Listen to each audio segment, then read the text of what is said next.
Je me suis jamais versé de salaire à part à partir de 1 an, j'ai commencé à me verser un salaire. Puis comme je le voyais vraiment comme, disons, une simulation au cégep. Quand tu fais une simulation puis que tu as juste l'argent qui rentre, puis là, OK, je vais la remettre sur d'autres commandes. Puis non, je le voyais pas comme, tu sais, si tu commences à mettre du sentiment sur l'argent qui est dans le compte de la compagnie, c'est là que tu peux commencer à dépenser des trucs comme ça. Moi, je conduisais encore ma Civic qui avait comme 11 ans, puis j'économisais mon gaz puis tout. Puis à un moment donné, je me suis rendu compte que, tu sais, la compagnie, la première année, ça a fait des millions en vente.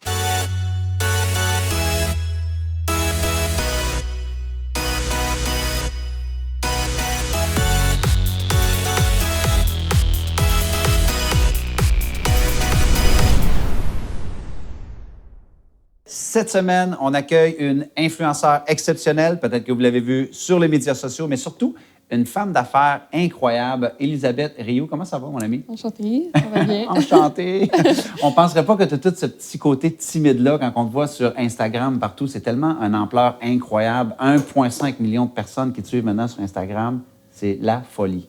Oui, la folie. Mais je pense qu'il y a beaucoup d'influenceurs, par contre, qui sont très timides dans la vraie vie. Vraiment, hein? Oui. Les réseaux sociaux, en fait, pour moi et pour beaucoup d'autres, c'est une façon de communiquer ce qu'on a peut-être de la difficulté à communiquer dans la vraie vie. Donc, je pense que c'est un moyen de communication extraordinaire s'il est bien utilisé. Oui, bien, tu le fais bien, en tout cas. On va parler. Je suis content aujourd'hui qu'on s'assoie parce qu'il y a beaucoup de confusion quand on parle de business sur Instagram, les influenceurs, des gens qui pensent que c'est pas un vrai modèle d'affaires, comment tu fais de l'argent. Et tu as vraiment transformé ça dans un modèle d'affaires exceptionnel. Mais au départ, ça a parti d'une idée où ce que OAK Swimwear, que des maillots de bain qui se vendent partout dans le monde maintenant, c'était pas ça au départ, l'idée. Tu as juste commencé à poster, je pense, des photos de toi. Et là, comment ça s'est construit, ton personnage, en fait, ton empire maintenant? Comment ça a commencé, tout ça? Bien, en fait, j'ai toujours su que je voulais avoir des compagnies plus tard. Tu avais déjà la fibre entrepreneuriale? Oui, dans le fond, ça vient de mes grands-parents vraiment beaucoup. Ah oui? Eux sont en construction, ce qui ne m'intéressait pas particulièrement. Okay. Tu voulais construire, mais d'autres choses. Oui, c'est ça.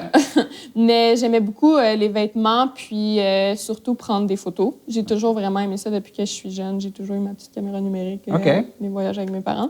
Puis j'ai vraiment juste commencé de cette façon-là. Puis quand j'ai vu que mes chiffres montaient, puis là, on parle de... j'ai eu environ 15 000 abonnés, puis tu sais, dans ce temps-là, c'était quand même beaucoup. Mais comme tout le monde, tu es parti de zéro, là. Oui, de zéro. Non, mais tu sais, souvent, les gens disent « Ouais, mais tu l'as eu facile. » Non, tu es parti de zéro, tu as ouvert ton compte. Il a fallu que tu apprennes un peu comment fonctionnait le médium pour avoir tes premiers succès, là. Exactement. Donc, j'ai vraiment juste commencé par poster des photos. Puis à partir du moment où je me suis rendu compte du chiffre, je me suis dit, OK, mais j'aimerais vraiment l'utiliser aussi. Puis aussi, il y avait un petit... c'est vraiment drôle, quand j'étais vraiment jeune, je me disais, quand je vais avoir 18 ans, je vais être promotrice de club. Parce que dans ce temps-là, sur Facebook, c'était vraiment la mode. Puis finalement, quand j'ai eu 18 ans, je détestais les clubs, comme j'ai jamais aimé ça. J'aime pas sortir de la maison, puis j'aime pas quand il y a plein de gens autour. Donc, je me suis dit, OK, qu'est-ce que je pourrais faire pour me faire de l'argent pour voyager? Parce que voyager, c'était vraiment une passion. Okay. En même temps d'aller à l'école, de continuer à l'université. Puis là, j'ai commencé à faire les maillots de bain. J'ai contacté les fournisseurs et tout. Puis les maillots de bain étaient super beaux. Donc, je me suis dit, je vais commencer à les vendre sur Instagram. Puis là, j'en avais commandé un peu comme quelque chose comme 50. Puis je les ai mis en ligne pour la première fois. Puis ça sold out en une journée. J'étais comme, wow! Donc là, j'ai fait mon autre commande. Puis tu sais, j'avais vraiment pas d'argent quand j'ai commencé. Puis j'ai juste comme monté les échelons. Et là, t'étudiais en quoi? T'étudiais en quoi? T'étudiais au cégep? J'étudiais au cégep en administration. En administration, ouais. OK. Puis j'ai dû arrêter avant l'université pour continuer ce que je fais en ce moment, mais on ne sait jamais quand je peux y retourner. Parce que là, à cette époque-là, tu as 18 ans, donc tu fais les appels toi-même pour les maillots de bain. Est-ce qu'il y a quelqu'un qui t'accompagne, te coach, te mentor? Comment tu te lèves un matin et tu dis, OK, parfait, j'appelle un fournisseur de maillots de bain. Juste ramène-nous à ce moment-là où c'est que tu as l'effervescence, ton compte Instagram monte, et là, tu te dis, OK, ben, je fais ça. Honnêtement, moi, je suis vraiment une personne que quand je veux quelque chose, je le fais tout de suite. Je remets jamais rien à demain parce que je suis juste trop excitée puis je suis extrêmement impatiente. Donc, j'ai contacté tout le monde par moi-même puis je voulais pas en parler avec mes parents parce que j'avais peur qu'ils soient fâchés. Puis là, finalement... C'est très audacieux, ça, là. C'est vraiment incroyable. Tu as une idée, je l'essaie, je le fais. Non, c'est ça. Puis après ça, je devais passer ma première commande. Puis, ça allait me coûter quelque chose comme... je devais envoyer un dépôt parce que, en tout cas, j'avais fait des moules et tout. Puis, je devais envoyer comme 800 $, mais j'avais une carte de crédit avec un maximum de 500 $. Donc, là, c'est la première fois que j'ai dû en parler à mon père parce que j'étais comme... J'ai assez d'argent, mais ma limite de carte de crédit ne veut pas que j'envoie cet argent. Donc, j'aurais besoin... Puis là, j'y ai tout présenté comme mes maillots, qu'est-ce que je voulais faire, non. Puis là, mon père est vraiment embarqué. Puis là, lui, il est vraiment plus du côté papier légal, tout doit être bien fait. Non. Okay. Donc là, il était comme, là, ce serait vraiment important de t'enregistrer. Puis là, il m'a tout... dans le fond, il a été mon mentor pour tout ce qui est les papiers puis les trucs comme ça que je connaissais pas encore. Puis moi, ça a vraiment plus été tout du côté produit, marketing. Puis... Tu t'es occupé de ça. Et là, donc là, tu places tes premières commandes, ça sold out, ça vend. Et est-ce qu'il y a un moment donné que tu as réalisé justement, OK, bien là, je ne vais pas aller à l'université parce que c'est la folie, là. Il y a une croissance, c'est le temps de le faire. Donc, y a-tu un moment donné où il y a eu un déclic de dire, je crois qu'on tient quelque chose ici? Parce que, soyons honnêtes, tu es dans le monde des médias sociaux, la compétition est très forte. Tu es dans le monde des maillots de bain, la compétition est énorme et mondiale. Donc, tu t'attaquais à des très gros joueurs. Où est-ce le moment où il y a eu le point de bascule que tu te dis, je tente ma chance, je continue? Parce qu'en fait, ce que je comprends de ce que tu nous expliques, c'est un amalgame de toutes tes passions. La photo, les vêtements, voyager. Donc, as-tu un point de bascule ou un point déterminant que tu te dis, OK, on fait des plus grosses commandes et on y va et on rouvre la machine? J'ai toujours comme continué. Je me suis jamais versé de salaire à part à partir de 1 an, j'ai commencé à me verser un salaire. Puis comme je le voyais vraiment comme, disons, une simulation au cégep. Quand tu fais une simulation puis que tu as juste l'argent qui rentre, puis là, OK, je vais la remettre sur d'autres commandes. Puis non, je le voyais pas comme, tu sais, si tu commences à mettre du sentiment sur l'argent qui est dans le compte de la compagnie, c'est là que tu peux commencer à dépenser des trucs comme ça. Moi, je conduisais encore ma Civic qui avait comme 11 ans, puis j'économisais mon gaz, puis tout. Puis à un moment donné, je me suis rendu compte que, tu sais, la compagnie, la première année, ça a fait des millions en vente, puis j'écoutais les dragons, les trucs comme ça. Puis là, je voyais du monde qui, tu sais, puis rien contre ces personnes-là, je disais, c'est super beau, mais qui étaient comme, la première année, on a fait 50 000 $. Puis là, moi, dans ma tête, j'étais comme, puis là, le monde était comme, oh, wow, 50 000 $ la première année. Puis là, dans ma tête, j'étais comme, si ça, c'est vraiment si bon. Si ça, c'est wow. C'est ça, j'étais comme, si ça, c'est wow, peut-être que nous, c'est comme vraiment wow. Méga wow. Hein? Non, c'est ça. Puis. Hashtag méga wow. Ouais, c'est ça. Puis tous les gens qu'on rencontrait, c'était comme, mettons, les comptables, les avocats, tout. C'est la première fois qu'on voit ça, non. Puis là, tu sais, moi, j'avais pas vraiment les nombres en tête de à quel moment ça devient gros ou pas, mais tu sais, c'est... Tu ne faisais que constater que c'était une croissance. C'est ça, je pense que c'est plus les gens qui me le disaient. Puis j'étais puisque tu n'avais pas de repères, tu ne peux pas dire, wow, ce qu'on fait, c'est super bon. C'est ça, puis j'aimais trop ce que je faisais, donc je faisais juste le faire. Puis pour moi, c'était vraiment comme la stimulation, OK, il faut faire grossir le compte de banque, mais pas en argent, c'était comme un nombre sur un ordinateur. Donc ça a vraiment été ça, le départ. Qu'est-ce que tu as eu le plus à apprendre comme femme d'affaires, on va dire? Donc, tu es quelqu'un qui carburait à sa passion. Tu carbures à tes passions encore, mais y a-tu des trucs que tu dis comme, ça a été... tu sais, tu gères tes inventaires, tu as des centres de distribution maintenant. C'est comme habituellement, on apprend ça au MBA ou des gens qui ont une grande expérience en affaires. Qu'est-ce qui a été pour toi les plus grandes learning curves ou les plus grandes courbes d'apprentissage dans le monde des affaires? Ce qui a été le plus dur, je crois que c'est au moment où j'ai dû laisser d'autres personnes faire certaines trucs à ma place, donc déléguer. Oui, déléguer, ça a été très difficile. Comme quoi, par exemple? Par exemple, laisser avoir une équipe de filles qui répond aux emails. Tu sais, je répondais à tous les emails, puis j'allais au cégep en même temps, puis tout. Ça me prenait comme 3 heures par soir répondre à tous les emails. Puis tu sais, je voulais pas, mettons, répondre, puis là, à chaque fois, tu réponds à la personne une journée, le lendemain, Donc, ça me prenait vraiment beaucoup de temps. Puis à un moment donné, ben justement, avec le cégep puis tout, je pouvais pas faire ça. En plus, j'avais ma semaine d'examen, c'était juste avant Noël. Puis avant Noël, on s'entend que c'est là que le monde commande le plus. Donc, ça a été vraiment, vraiment, vraiment l'enfer. Puis c'est là que aussi j'ai décidé que je peux pas aller à l'université. Si je suis pas capable de faire le cégep en même temps que ça, l'université, ça va être impossible. Donc, déléguer la relation client parce que tu avais un lien très intime avec tes clients. Oui, exactement. Mais tu sais, c'est sûr, encore aujourd'hui, jamais je donnerais le mot de passe d'Instagram à personne. Puis comme... Donc, c'est toi qui gères encore aujourd'hui ton compte Instagram? Oui. Okay. Ouais. Puis sinon, ce qui est vraiment difficile en ce moment, c'est que moi, je m'occupe du marketing, dans le fond, de faire connaître la brand et de le mettre sur les bons noms, puis du produit et des inventaires. Ça, c'est comme ma job parce que, tu sais, je peux mieux prévoir l'inventaire sachant la publicité que je vais faire futurement et tout. Mais là, ce qui est difficile en ce moment, c'est que je veux faire plus de publicité, mais je suis comme freinée parce qu'on n'a pas l'inventaire pour. Puis, c'est un heureux problème. Mais, oui, c'est ça. Il pourrait avoir pire. Ouais. Mais c'est quand même frustrant, Ouais. très frustrant avec l'été qui arrive. Puis, tu sais, en ce moment, ça fait 1 mois qu'on a notre entrepôt en Europe. Puis, on n'a même pas encore de maillot là-bas. Puis, on fournit pas pour notre entrepôt ici. C'est toi qui fais les appels pour les inventaires, produits, entrepôts. C'est tout toi qui... L'entrepôt, j'ai ma sœur qui a gradué à McGill, OK. qui travaille maintenant dans le développement. Donc, tout ce qui est les lois, trouver un entrepôt à quelque part d'autre, puis tout, elle s'occupe de ça, tout ce qui est le shipping, puis ces trucs-là. C'est vraiment, vraiment impressionnant. Tu parlais juste avant l'entrevue, souvent les gens ne comprennent pas c'est quoi l'avantage d'avoir une entreprise maintenant sur les médias sociaux qui est près du monde et d'être constamment en conversation avec ses clients. Et tu m'expliquais, vous avez vraiment utilisé ça comme un avantage compétitif comparativement au commerce traditionnel. Explique aux gens un peu comment cet avantage-là d'être en conversation, même dans la création des produits. Parce que les gens, avant, c'était parachuté. Il y a un produit qui est créé en quelque part, il y a un maillot de bain qui est créé en quelque part, c'était parachuté au magasin, tu achètes ce qui est là.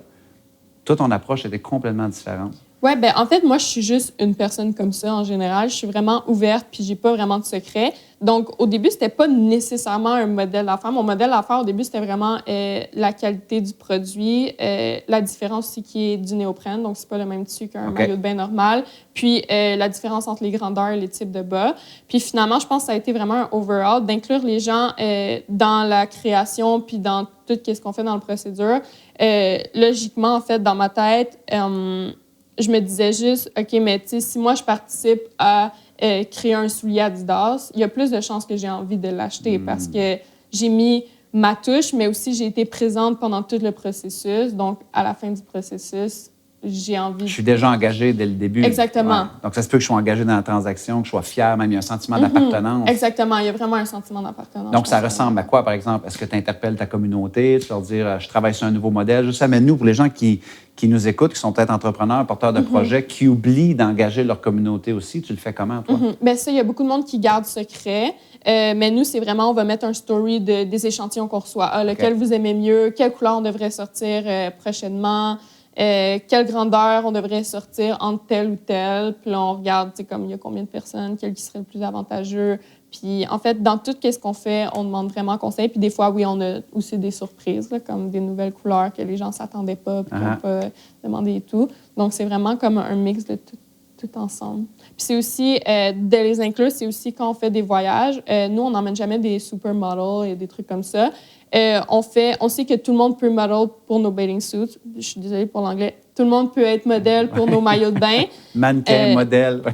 Mais exactement, tout le monde peut être mannequin pour nos maillots de bain parce que on promouvoit justement la diversité corporelle, mais pas juste pour le corps, mais aussi pour le visage. Donc, nous, qu'est-ce qu'on fait quand on a besoin de mannequins et de les emmener en voyage et tout? On fait des concours. Puis, c'est quelqu'un au hasard qui gagne d'être mannequin pour nous et qui vient en voyage avec nous faire des photos. Donc, ça, c'est un autre moyen aussi d'inclure vraiment les gens dans la compagnie. Très bonne idée, j'adore. Excellente stratégie marketing. Je me demande qui s'occupe du marketing dans votre compagnie. Élisabeth, est-ce que tu crois que tout ce qui est Internet, médias sociaux, malgré qu'on sait que c'est très puissant, on dirait qu'il y a encore une partie de la population, surtout des commerces, des entrepreneurs, qui rebutent ça, qui pensent que c'est du vent, du bruit, que ça ne sert à rien. Est-ce que tu crois que les entrepreneurs sont en train de manquer le bateau s'ils résistent ces tendances-là, que maintenant, l'attention, c'est sur certaines plateformes de médias sociaux et que peu importe le commerce qu'on a, on a avantage peut-être justement à engager plus nos clients, partager notre réalité, trouver au moins un angle pour avoir ce niveau de transparence-là. C'est une nouvelle façon de faire du marketing?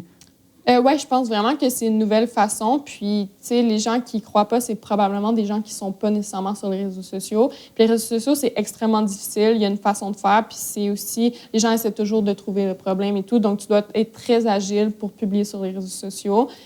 Donc, c'est sûr que pour quelqu'un qui ne connaîtrait pas ça, j'encourage cette personne-là à essayer d'en apprendre plus, pas nécessairement juste se pitcher dedans parce que réellement, c'est un très, très gros marché. Puis, tu sais, je ne vais pas nommer de poste de télé, mais tu sais, j'ai eu une rencontre hier avec un poste de télé d'ici qui est vraiment gros puis qui disait que maintenant, ils sont en train de réellement penser à mettre leurs émissions en ligne en premier et en rediffusion à la télé parce que leurs émissions en ligne sont plus écoutées qu'à la télé. Je pense que c'est vraiment comme un point tournant dans la vie. Donc, tu risques, par exemple, si tu mets un panneau sur l'autoroute, tout le monde passe sur l'autoroute. Donc, à moins d'être un vendeur de voitures, peu importe quoi, c'est beaucoup moins ciblé. Tandis que sur les réseaux sociaux, c'est très facile d'être ciblé parce que, par exemple, tu fais une publicité sur le compte d'une fille qui est connue pour son beau sourire. Ça a l'air stupide, mais comme il y a vraiment des filles qui sont connues parce qu'ils ont un beau sourire. Ah oui? Puis tu fais une publicité de pâte à dents, ben c'est extrêmement ciblé parce que là, tu sais que les gens la suivent pour son beau sourire, mais ça a l'air vraiment niaiseux, mais c'est aussi Mais non, niaiseux que c'est ça. une opportunité incroyable. C'est une nouvelle façon de faire à laquelle on doit Exactement. C'est absolument beaucoup porter plus attention. ciblé, puis tu dépenses beaucoup moins d'argent dans un public dont tu n'as pas besoin. Et quand on regarde maintenant aussi aux États-Unis, en Californie, que Facebook et YouTube sont en train de s'intéresser à faire leur propre production de contenu télévisuel, de show, de quoi que ce soit, ça va se transposer aussi, un peu comme tu dis, là, les chaînes de télévision traditionnelles devront s'ajuster certainement. Oui, ben je crois qu'ils sont en train de s'ajuster. Ils Ouais. voient la vague, mais tu sais, des fois, il y a des chaînes d'ici, justement, que je vois faire certains mouvements, puis je suis comme, ah non, non, ils le font pas comme il faut. Ils essaient Vraiment. trop de. Toi, tu as appris ça comment? Par intuition? Est-ce que toi aussi, tu as modélisé certaines personnes qui étaient très bonnes dans les médias sociaux pour comprendre quoi faire, quoi pas faire? Peut-être qu'on peut en parler aussi, genre, qu'est-ce qui est des mosses sur les médias sociaux? Qu'est-ce qui est peut-être des erreurs à éviter pour les gens qui veulent se bâtir une audience, qui veulent le faire comme il faut? Comment toi, tu l'as appris? T'as-tu modélisé? Et qu'est-ce que tu vois qui fonctionne et qu'est-ce qui fonctionne moins? Moi, je pense que j'ai toujours été comme ça, dans le sens que je travaillais à la crèmerie avec ma mère, puis on était vraiment du genre à dire, OK, telle personne est venue pour telle raison, puis on analysait tout le temps chaque personne. Ah, lui est venu parce sûrement qu'il vient de finir de travailler, puis que là, non, non, non. Puis comme ça a vraiment toujours été, je suis une personne qui analyse tout le monde tout le temps. S'intéresse à l'humain. Exactement. Tu run une business technologique, mais derrière ça, il y a une passion pour l'humain. Ça, Oui, je comprends. exactement. En fait. Donc, mon public cible me ressemblait beaucoup. Il ressemble beaucoup à ma petite sœur puis aux gens autour de moi. Donc, ça a été vraiment facile de savoir de quoi ils ont envie et de quoi ils seraient peut-être fâchés ou peu importe. Mais ça a vraiment été de cette façon-là. Sinon, quelque chose que je peux dire de ne pas faire aux compagnies qui se lancent, c'est premièrement de vraiment bien comprendre son public puis de ne pas être trop froid. Parce que plus tu es froid, moins la page est intéressante. Il ne faut pas oublier que quelqu'un qui suit un réseau social, qui suit quelqu'un sur les réseaux sociaux, il suit une certaine personnalité. Donc, même Oaka en tant que tel a sa personnalité qui me ressemble vraiment beaucoup, mais il ne parlera pas nécessairement de la même façon que moi. Donc, est-ce que toi, tu fais, encore une fois, par intuition ou vous vous êtes posé la question? Donc, si elle me ressemble, elle ressemble à ma sœur, quels sont leurs intérêts, de quoi est-ce qu'elle me parler? Est-ce que c'est un ton très personnalisé? Comment est-ce que vous le faites pour que ça soit pas froid, en fait? En fait, moi, je suis extrêmement impulsive, comme j'ai dit. Donc, chaque publication est... par exemple, si je fais un concours, je ne vais pas prévoir 2 mois à l'avance mon concours puis comme faire... préparer plein de choses. Tu sais, je vais voir, OK, la page est un peu ralentie aujourd'hui, je sens que les gens sont un peu moins intéressés, je vais partir un concours. OK. Puis là, tu sais, c'est vraiment au jour le jour, parce que les réseaux sociaux, on sait que tout change comme ça. Donc, c'est impossible comme une compagnie. Tu sais, il y a des compagnies avant... Moi, je me rappelle, j'étais à l'école, puis on me disait, ah, tu dois penser de 5 à 10 ans à l'avance. Mais ça bouge tellement vite aujourd'hui que c'est impossible de penser 5 à 10 ans à l'avance, à moins que tu sois en technologie ou quelque chose comme ça. C'est sûr Même que... 5 à 10 mois aujourd'hui, c'est incroyable comment Non, ça exactement. change. Tu sais, d'un mois à l'autre, Ouais. je dirais, sur les réseaux sociaux, les modes changent, puis tout Vraiment. change. Donc, c'est vraiment impossible d'essayer de tout prévoir d'avance.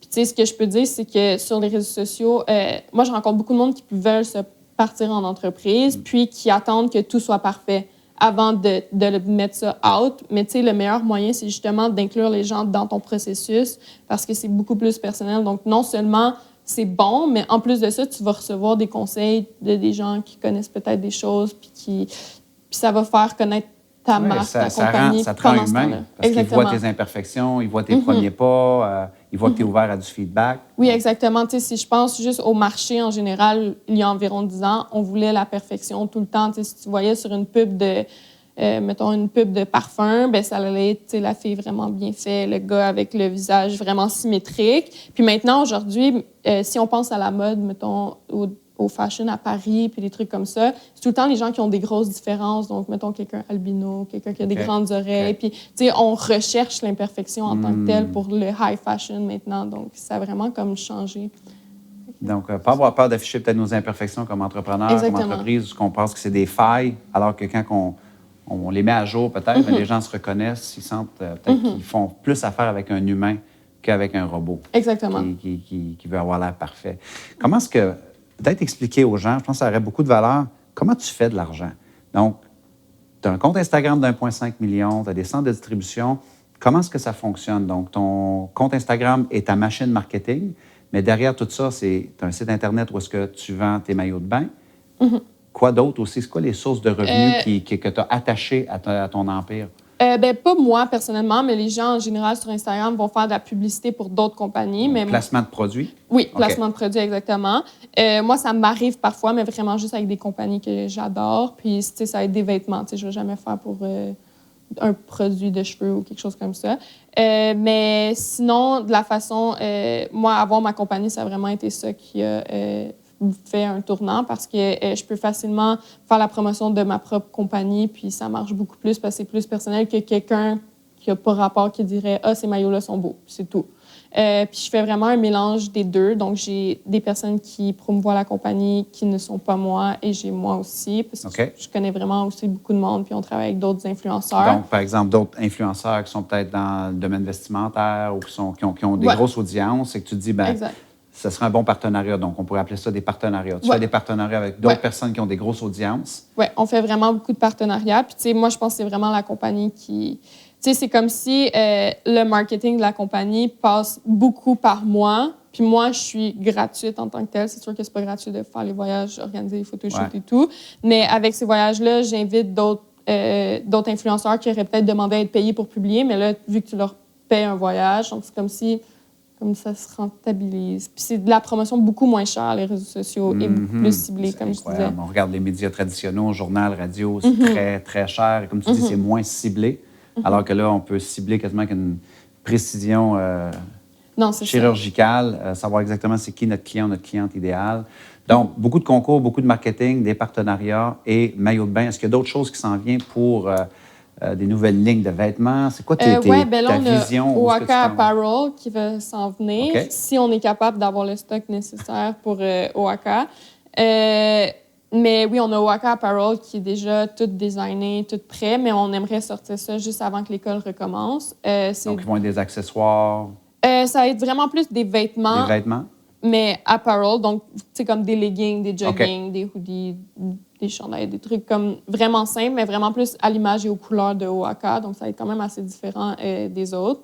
Et encore là, les gens ont participé à de la co-création? Non, pas pour ça. Parce que c'est tout... Ça, c'est vraiment plus surprise. Mais j'avais fait un Instagram, justement, de OAKA Apparel qui était suivre le processus et tout. Puis finalement, ça avait juste comme... Vu qu'en ce moment, on est en pause, bien là, l'Instagram n'est plus actif. Mais au début, l'Instagram avait comme 20 000 abonnés qui étaient juste des gens qui suivaient à tous les jours. Exemple, j'allais voir mon fournisseur, bien là, je leur racontais comment ça s'était passé. Puis tu avais créé un compte Instagram que pour OAKA Apparel? Oui, exactement. OK, parfait. Excellent. Ouais.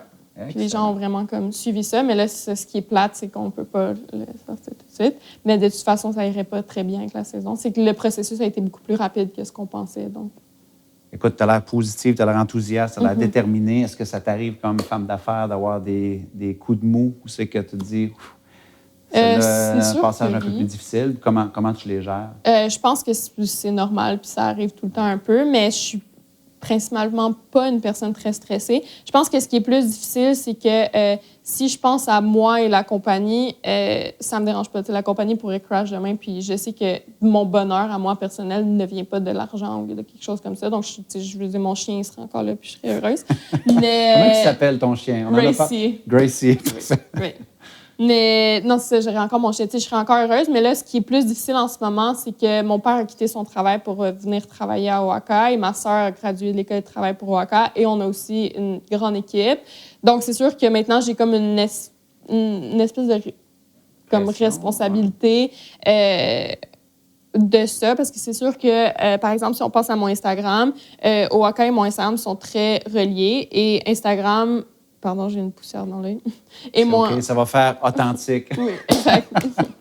Et c'est ça, mon Instagram est justement très authentique, donc je reste moi-même. Mais si, par exemple, à un moment donné, je sais pas, thanks God, j'aime pas l'alcool. Mais mettons qu'à un moment donné, je suis vraiment saoule ou quelque chose de même. Je sais pas, je bois pas d'alcool. Mais mettons que j'ai quelque chose qui arrive dans ma vie que les gens acceptent pas, c'est que Oaxaca va être touché aussi. Donc, par exemple, j'ai une rupture avec mon chum, puis je sais que les gens aimeront pas ça. Bien, c'est difficile, mais je vais pas rester avec mon chum parce que les gens veulent que je reste avec lui.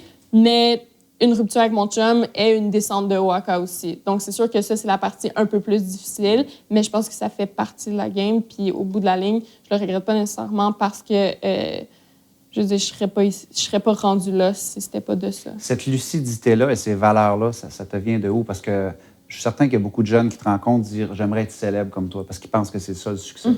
Et tu dis « Oaxaca pourrait crasher, je me définis pas par l'argent ou par le succès d'Oaxaca, je vais encore avoir mon chien ». Je trouve que c'est très, très, très beau. Ça te vient de où, cette fondation-là? Bien, je pense que mes grands-parents ont toujours été extrêmement simples. Donc, mes grands-parents, depuis que je suis jeune, ils ont beaucoup d'argent, puis ils n'ont jamais nécessairement... Oui, ils laissent paraître parfois comme « Oh, regarde ma belle voiture. Si tu travailles fort, tu vas pouvoir t'offrir quelque chose comme ça. » Puis, tu sais, ils nous ont jamais rien donné tout cul dans le beurre. Puis, tu sais, ça n'a jamais été comme ça. Donc, je pense beaucoup de mes grands-parents. Puis, tu sais, mes grands-parents, c'est des personnes qui avaient beaucoup d'argent, mais qui allaient dans les endroits les plus simples. Donc, ils vont aller dans un bar karaoké, par rapport à quelque part, puis des trucs comme ça. Donc, je pense que de rester dans la simplicité, ça a toujours été... Puis, tu sais, je pense qu'on est tous un mélange de tout le monde autour de nous. On prend le meilleur, puis ce qu'on aime de chaque personne autour de nous. Puis je pense que je suis juste un mélange des personnes qui m'entourent. Comment est-ce que tu as géré, si c'est arrivé, bien, je présume, parce que même j'ai lu des choses, ce que j'appelle les guerriers du clavier. Donc, tu sais, tu as des gens qui disent la seule raison qu'elle réussit, c'est pour X, ou qui se mettent à trasher plein de trucs. Donc, tu sais, comment est-ce que toi, tu as géré ça? Est-ce que ça t'est arrivé dans les médias sociaux? Oui, bien, c'est sûr que c'est difficile, mais il faut jamais oublier que n'importe quel succès se traduit à ça pour beaucoup de monde. Donc, les gens essaient de trouver une raison pour laquelle eux ne réussissent pas nécessairement de la même façon. C'est sûr que... C'est plus facile de critiquer puis de rabaisser la personne. Exactement. Puis c'est aussi difficile parce que, par exemple, il y en a qui disent « Ah, elle réussit juste parce qu'elle est belle puis elle a un beau corps en maillot de bain. » Non. C'est difficile parce que tu sais qu'il y a une partie qui est vraie, comme si je ressemblerais pas... T'es une belle personne, mais en même temps, c'est toute cette profondeur-là, la maturité, justement, en tout cas, moi, je découvre aujourd'hui. Je suis comme, tu sais, il y a une raison pourquoi tu as ce succès-là aussi. Non, c'est ça. C'est que, premièrement, il n'y a pas juste ça. Il y a d'autres choses. Puis, deuxièmement, le fait que mon physique aide à mon succès n'est pas de ma faute en tant que telle, dans le sens que vous, la société, vous, ces personnes-là qui disent ça, êtes les personnes qui suivent des personnes comme ça et qui encouragent seulement des personnes comme ça. Donc, au bout de la ligne, est-ce que je suis un entrepreneur parce que je prends l'opportunité de mon physique pour l'utiliser ou bien je suis une personne mâle parce que je me laisse me faire suivre à cause de mon physique? Tu sais, au bout de la ligne, quelqu'un d'autre va le faire à ma place. Donc, j'utilise en fait ce que les gens veulent pour faire passer le message que je veux. Donc, les gens veulent une fille qui paraît bien, qui look bien dans le nap. Puis, moi, j'utilise ça pour qu'ils m'écoutent parler. Puis, au moment où ils m'écoutent parler, là, je leur montre Oaxaca, qui est des filles vraiment de toute taille, toute proportion. Donc, tu sais, des fois, tu dois donner un peu de ce que les gens veulent pour faire passer le message que toi, tu veux.